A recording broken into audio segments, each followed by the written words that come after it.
Semuanya siap ikut perang hingga terkumpullah saat itu 30.000 pasukan kaum muslimin. Dan ini adalah peperangan terbesar sepanjang hidupnya baginda Nabi Muhammad SAW.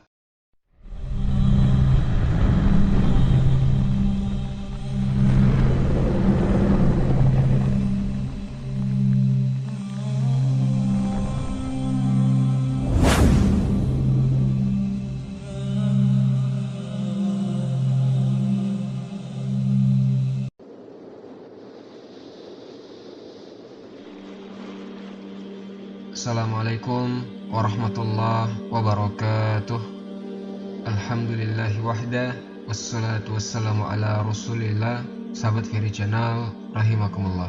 Pada malam hari ini kita akan membahas Ghazwatu Tabuk. Perang Tabuk adalah peperangan terakhir Rasulullah SAW, yang mana perang Tabuk terjadi pada bulan Rajab tahun 9 Hijriah. Saat itu ada musuh kaum muslimin dari utara, yaitu dari negeri Syam, yang mana Syam pada waktu itu dikuasai Romawi. Dan dari sinilah yang akan menjadi cikal bakal perang Tabuk. Ikhwatal iman rahimani wa rahimakumullah. Perang Tabuk adalah perang besar kedua setelah perang Hunain, yang mana kita tahu kontak militer pertama kali kaum muslimin dengan Romawi itu dimulai dengan perang Mu'tah. Perang Mu'tah ini perang antara kaum muslimin dengan unsur-unsur Romawi. Masih ingat kan bagaimana dulu kisah peperangan Mu'tah yang kita ceritakan? Nah, perang Tabuk ini adalah kelanjutan dari perang Mu'tah. Kenapa dibilang kelanjutan? Karena Kaisar Romawi itu tidak bisa tidur nyenyak semenjak terjadinya peperangan Mu'tah. Kaisar Romawi ini kepikiran terus dia. Dia mikir kok bisa bangsa yang dianggap kecil, pengembala kambing, dianggap anak bawang lah istilahnya, berani melawan Romawi. Berarti Arab ini bangsa yang kuat, tidak main-main. Karena dulu itu pasukan yang bisa mengimbangi Romawi cuma Persia saja. Nah, ini bangsa Arab yang kecil ini berani melawan Romawi, raksasa. Semenjak itu makanya Kaisar Romawi menyiapkan pasukan besar untuk sewaktu-waktu diutus menghabisi kota Madinah. Jadi sudah lama dipersiapkan benar-benar sama Romawi. Lihat, Romawi, bangsa raksasa mau menyerang pasukan Rasulullah, mereka mikir-mikir, ya.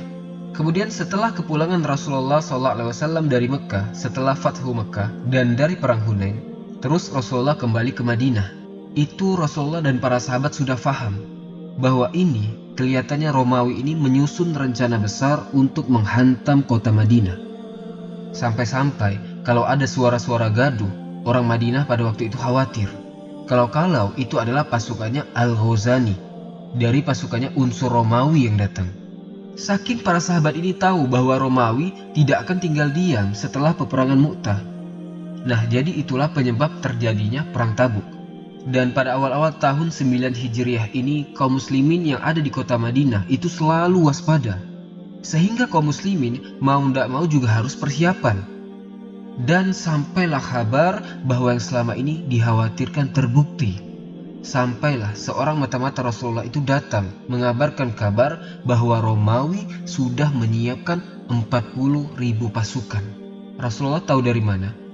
Jadi ada pedagang dari Syam ke Madinah. Terus dia cerita bahwa di Syam itu sudah ada persiapan pasukan besar. Dan itu yang turun tangan langsung adalah Heraklius. Tidak hanya unsur-unsur Romawi yang ada di pinggiran dengan Jazirah Arab saja, tapi langsung perintah dari Heraklius, Kaisar Agung bagi mereka.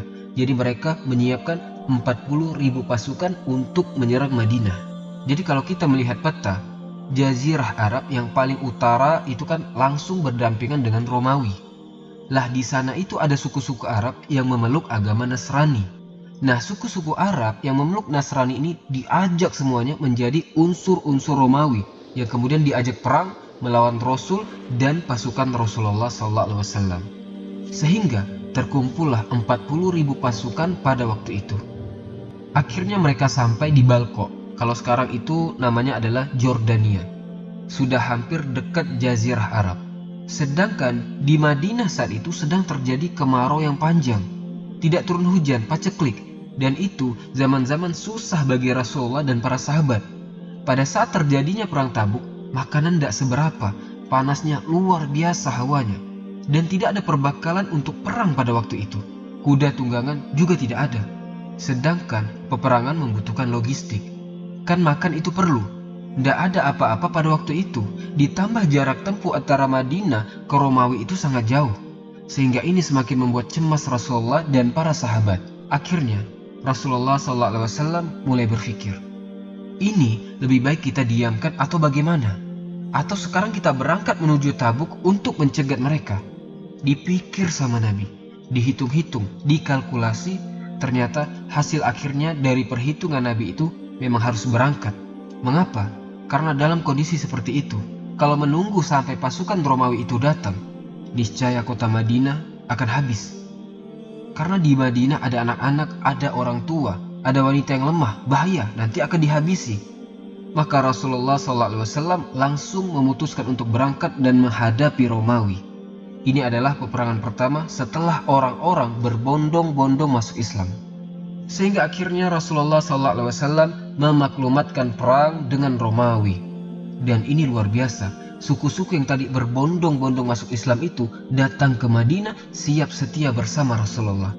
Semuanya siap ikut perang hingga terkumpullah saat itu 30.000 pasukan kaum muslimin. Dan ini adalah peperangan terbesar sepanjang hidupnya baginda Nabi Muhammad SAW. Karena sepanjang sejarah bangsa Arab, belum pernah Arab berperang dengan kekuatan 30.000 pasukan. Semua lelaki di Madinah ikut berperang. Kalau Ali bin Abi Thalib dan Abdullah bin Umi Maktub memang beliau ditugaskan menjaga Madinah.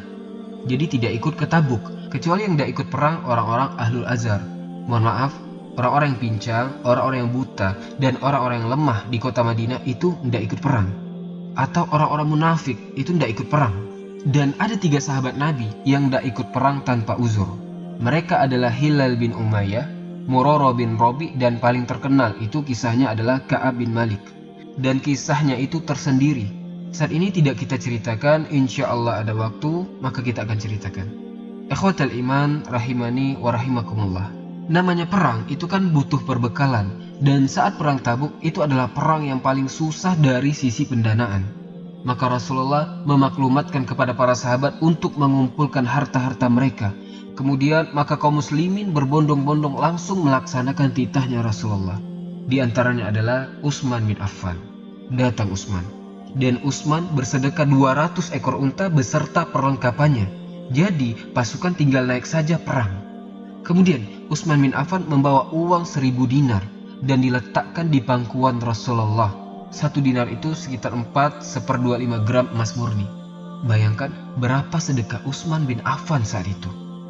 Setelah Rasulullah SAW menerima sedekahnya Utsman yang luar biasa itu, maka Rasulullah SAW berkata, "Madorro Utsman wa amila ba'dal yaum." Tidak memudaratkan Utsman, tidak membahayakan Utsman, apa saja yang dilakukan semenjak hari ini.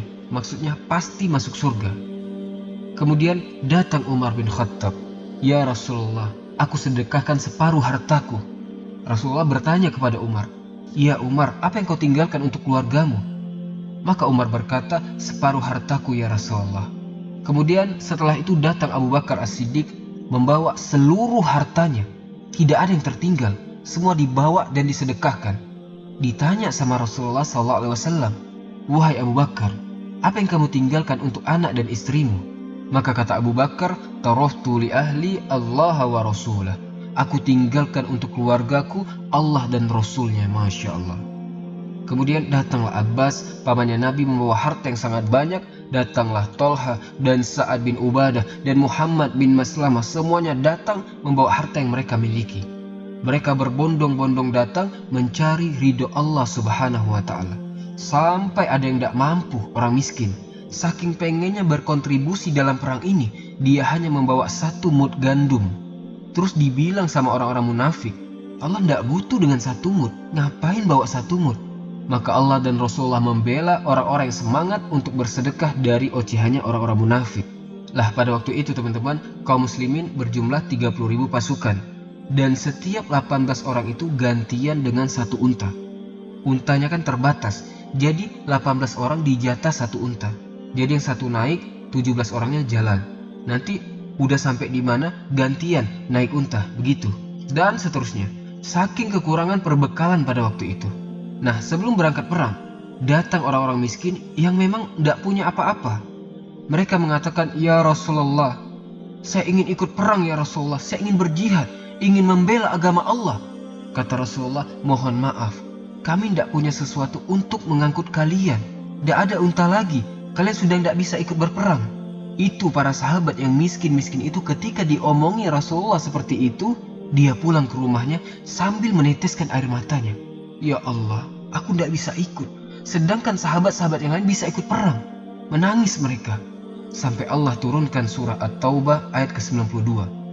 Ayat yang memuji para sahabat yang tidak bisa ikut perang karena tidak punya kendaraan. Wa iz qala lahum, ketika Rasulullah SAW berkata, "La ajidu ma ahmilukum alaihi." Aku tidak mempunyai sesuatu yang bisa untuk membawa kalian ke medan perang. Tidak ada lagi punggung-punggung hewan untuk mengangkat kalian. Tawallaw wa a'yunuhum tafidu minad dam. Maka orang-orang ini pulang ke rumah sambil meneteskan air mata mereka. Itulah para sahabat Muhammad SAW. Kemudian di tengah perjalanan mereka, para sahabat, kehabisan bekal. Apa yang terjadi? Akhirnya di tengah jalan itu mereka makan dedaunan dari pohon-pohon.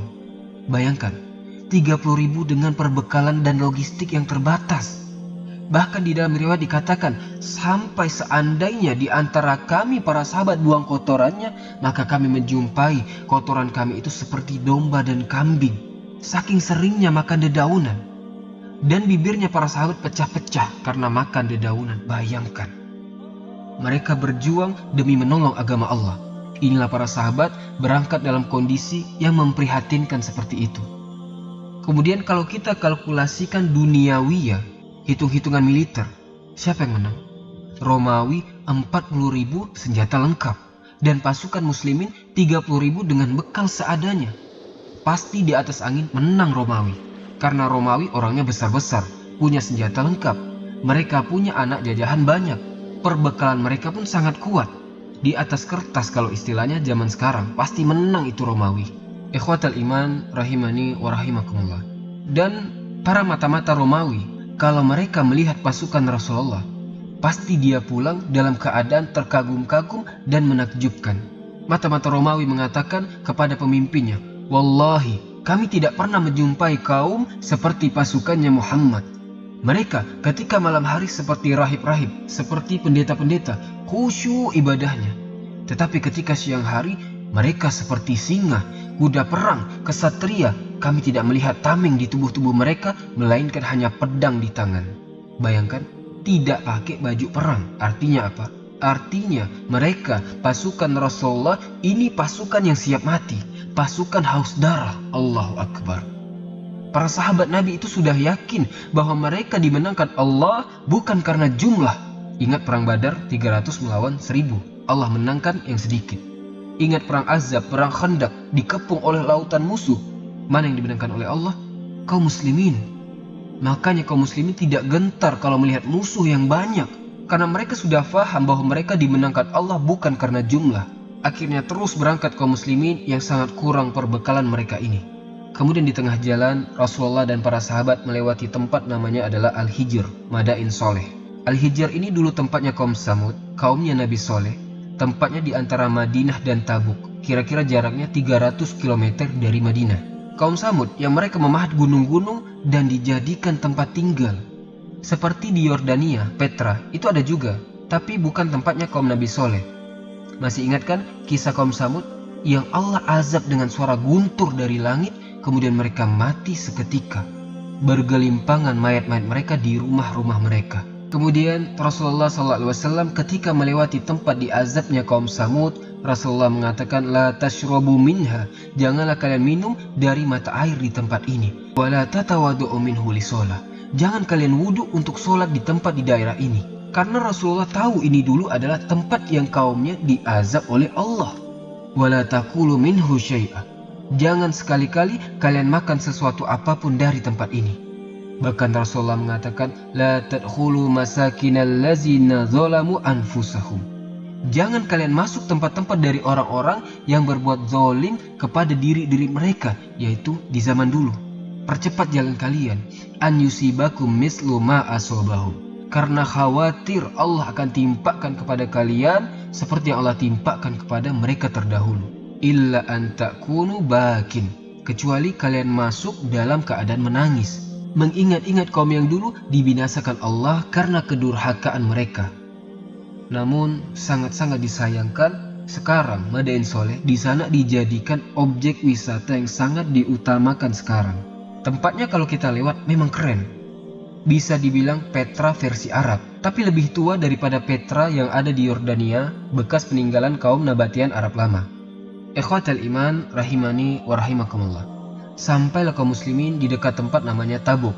Tabuk itu 800 km dari Madinah, atau sekitar 15 hari perjalanan, wallahu alam. Di situ Rasulullah SAW mengatakan kepada sahabat bahwa besok kalian akan mendatangi mata air Tabuk, sumber air Tabuk. Tidaklah kalian datang kecuali duha, yaitu menjelang siang. Barang siapa yang mendatangi mata air itu, maka jangan menyentuh airnya sedikit pun. Jangan minum dulu sampai aku datang, karena sumbernya sangat kecil. Qala Mu'adz, berkata Mu'adz, rupanya sebelum kami datang, sudah ada 2 orang sahabat datang duluan. Jadi 2 sahabat ini, dia tidak tahu akan nasihat Nabi ini, jangan sentuh air itu. Rupanya mereka sudah minum airnya hingga air itu mengering, karena airnya sedikit. Subhanallah. Ketika Rasulullah bertanya kepada 2 sahabat itu, apa betul kalian telah meminum airnya? Mereka mengatakan, na'am ya Rasulullah. Kemudian Rasulullah berkata yang mana ini tidak disebutkan apa yang dibicarakan Nabi kepada mereka.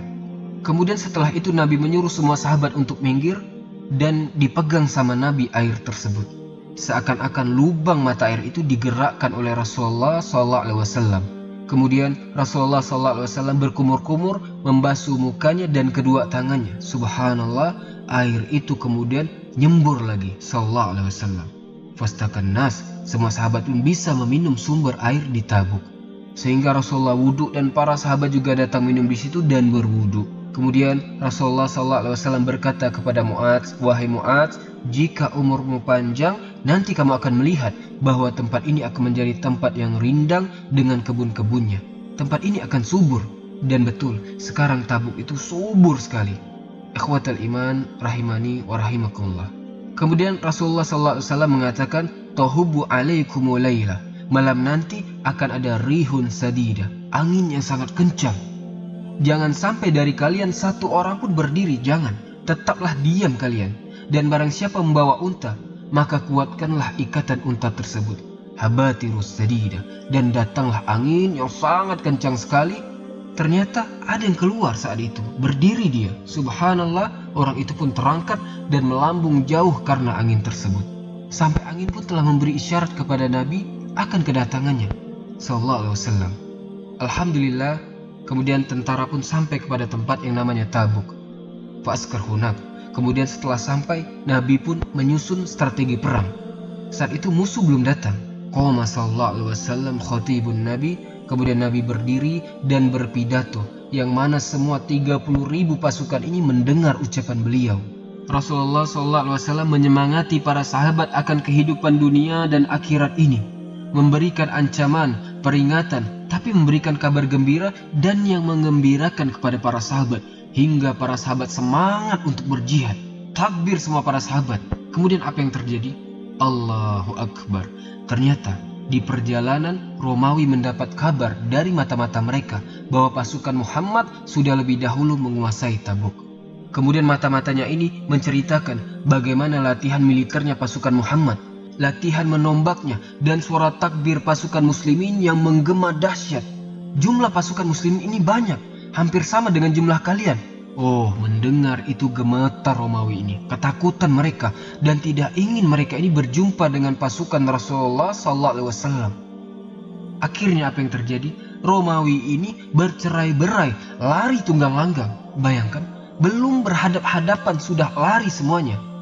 Karena sebelum terjadi, Allah Subhanahu wa Ta'ala memberikan rasa takut yang luar biasa kepada musuh-musuh Allah, sehingga suku-suku Arab yang tadinya ikut Romawi ini, mereka menarik diri dari Romawi dan menuju Nabi Muhammad SAW. Tunduk patuh, wahai Muhammad, jangan serang kami menyerah dan siap membayar jizyah berapapun yang engkau mau, dan diterima sama Nabi. Semenjak saat itu, Dunia sudah mengakui bahwa kekuatan terdahsyat militer terkuat saat itu adalah militernya Muhammad sallallahu alaihi wasallam. Semua jazirah Arab, Syam, semua mengakui tidak ada kekuatan yang mampu menandingi kekuatan Rasulullah sallallahu alaihi wasallam dan pasukannya. Dari situ kemudian secara politik posisi Rasulullah sangat kuat, sangat ditakuti mereka Romawi dan seluruh dunia. Yang mana Romawi lari ke Eropa dan pasukan-pasukan Arab mendekati Nabi mencari perlindungan. Allahu Akbar. Makanya sekarang kita lihat Syam yang dulunya Nasrani kini semuanya tunduk di bawah pemerintahan Rasulullah SAW. Dan raja-raja mereka mengakui keberadaan agama yang dibawa oleh baginda Nabi SAW. Dan di sini diceritakan Rasulullah mendapat ghanimah, mendapatkan harta rampasan perang yang sangat banyak. Dan barangkali ada yang bertanya, kenapa perang dulu suka ambil ghanimah, harta rampasan perang? Maka kita katakan, zaman dulu bagian dari perang memang seperti itu. Memang konsekuensi perang dulu seperti itu. Jadi, jangan pernah menghukumi kejadian zaman lampau dengan paradigma zaman sekarang. Seperti contoh ya, orang-orang yang mengatakan kepada Nabi Muhammad menikahi Aisyah yang umurnya 9 tahun. Hai mas, jangan samakan zaman sekarang dengan zaman dulu. Dulu itu mau di Arab, di Romawi, di Persia, di India, zaman dulu kalau sudah balik maka boleh dinikahi. Dulu musuh Islam itu banyak, ada orang Nasrani, ada Yahudi, ada Persia, ada Romawi, orang munafik. Tidak ada satupun dari musuh-musuh Islam itu menyerang Nabi karena Nabi menikah dengan Aisyah, tidak ada. Cari dimanapun tidak ada orang Romawi membuat rumor Nabi Muhammad menikah dengan anak kecil, tidak ada. Pada zaman itu semuanya jika wanita sudah balik boleh dinikahi, ya. Maka ikhwatal iman, akhirnya Rasulullah SAW setelah diberikan kemenangan perang Tabuk tidak langsung pulang ke Madinah. Kebiasaannya Rasulullah kalau menang perang maka menempati tempat itu dulu. Setelah itu baru pulang ke Madinah. Total Rasulullah di perang ini memakan waktu selama 50 hari dan Rasulullah menetap di Tabuk selama 20 hari. Setelah itu barulah melakukan perjalanan pulang ke Madinah. Maka selesailah kisah perang Tabuk. Mudah-mudahan kita semua mendapat syafaatnya Rasulullah SAW. Subhanakallahumma wa bihamdika asyhadu an la ilaha illa anta astaghfiruka wa atubu ilaik. Wallahu ta'ala alam. Assalamualaikum warahmatullahi wabarakatuh.